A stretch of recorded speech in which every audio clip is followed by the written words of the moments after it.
Hi guys, Alexander here. I'm in the middle of an old house near where I live. It's a bit of a building site, it's pretty minging, but it's quite exciting on the other hand, quite adventurous. I've just been back from a mid-afternoon hill run, nothing too long, 15-20 minutes, running up and down hills. The beauty of Tbilisi, Georgia is that there are very steep hillsides near to where I am. See, that's a hill over there and you can run up them.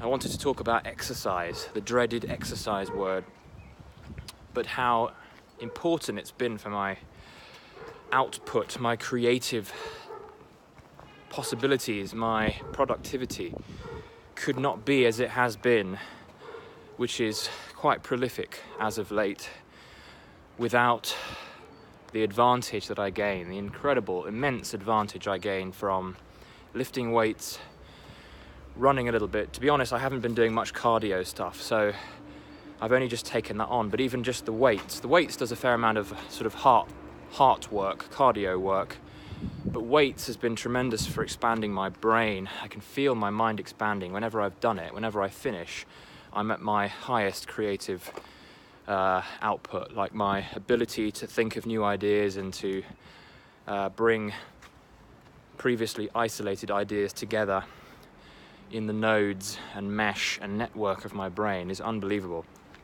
at least compared to how it is pre-workout.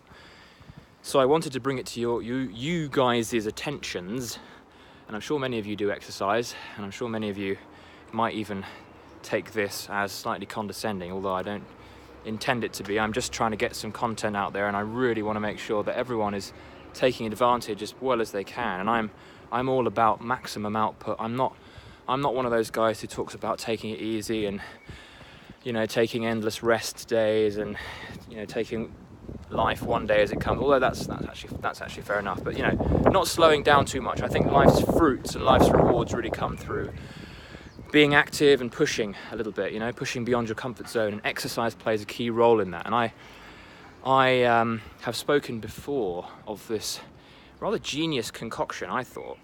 Two words coming together and a nice play on word, which is to be a creative athlete.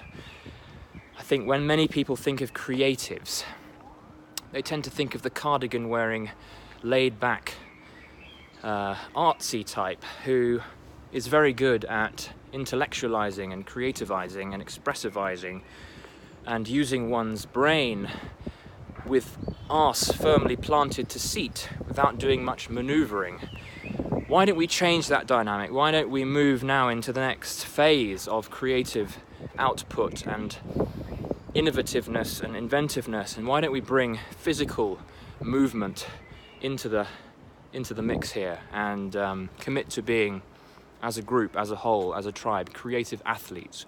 So be creative, make stuff, exercise as almost a shortcut to incredible creative output and ability and increased cognitive capabilities. Use exercise and use movement and use sweating as a means to improve that aspect of what you do. You might as well take every advantage you can, especially in this rather competitive environment we find ourselves in. So, creative athlete, be a creative athlete. You don't need to fit the cookie cutter outline of an artist by only sitting at home and painting and listening to music, although that's, you know, very, very commendable activities. It's better than doing nothing and getting depressed all day, but infuse a little bit of exercise and a bit of movement where you can. I mean, walking is obviously the sort of the basic foundational element of that, and that's fantastic. If you can walk 20 minutes, 30 minutes, an hour every day, not only as a sort of in and of itself, but as a means to supplement and increase and expand your creative output and ability, then do that. But also think about how you can level up even more than that. So start doing a few press-ups and a few pull-ups, and really think of yourself as an athlete in that respect. And you don't need to separate the two terms. You don't need to see yourself as an entirely different person being the artist and as an entirely different person being the athlete. Combine the two Suddenly you are two people rather than just the one, and you are capable of doing these things. You are capable of mixing it up. Obviously some of us are more capable than others physically, but do what you can. I don't need to mentor you every step of the way in this regard, but definitely take advantage of physical activity and what it does to your neurotransmitters and your endorphins and your feel-good chemicals that are going to directly impact your creativity. And look back to all these well-known writers and artists who were at the top of their game, and you always see some element of physical activity involved in their journey, in their genius, effectively. And I think exercise is one of the underspoken, very underspoken elements of a lot of why we see genius in a lot of people.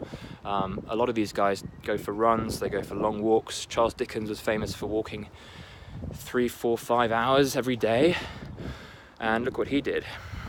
So think about how you can put the pencil down for a few minutes every day and get some exercise in, and also don't just stop at exercise. See how you can train yourself. See how you can expand beyond the edges of what you're physically capable of. Because when you do that, my goodness, your creative juices are going to be rewarded.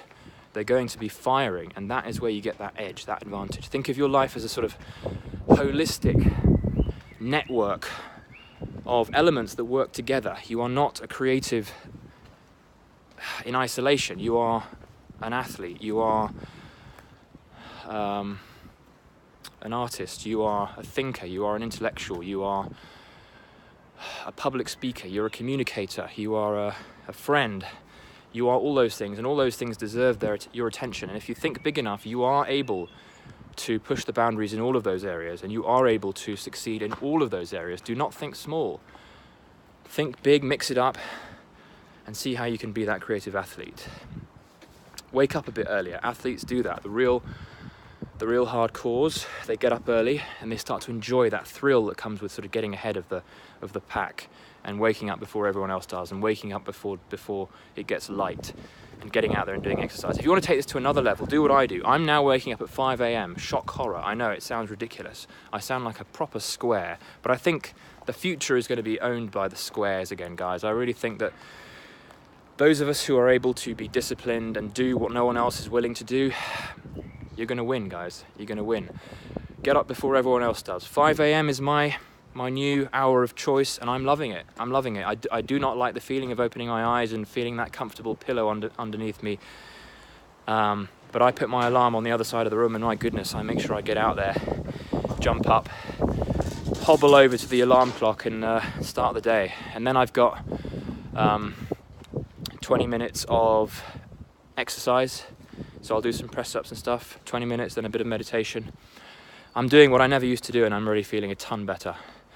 I'm going to talk about the 20-20-20 approach that we can all do every morning in a future video. But yeah, exercise, guys. I'd love to hear your comments about how you guys are exercising and how it makes you feel. And maybe even do it twice a day. You don't have to go too long, just a walk in the morning or some exercise in the morning and then some weights in the afternoon. Make full use of those incredible highs you get from exercise to feed into your business, and see what happens. This is Alex reporting to you from a abandoned construction site in Georgia, Eastern Europe. Feedback, comments, likes welcome. I will see you in the next video.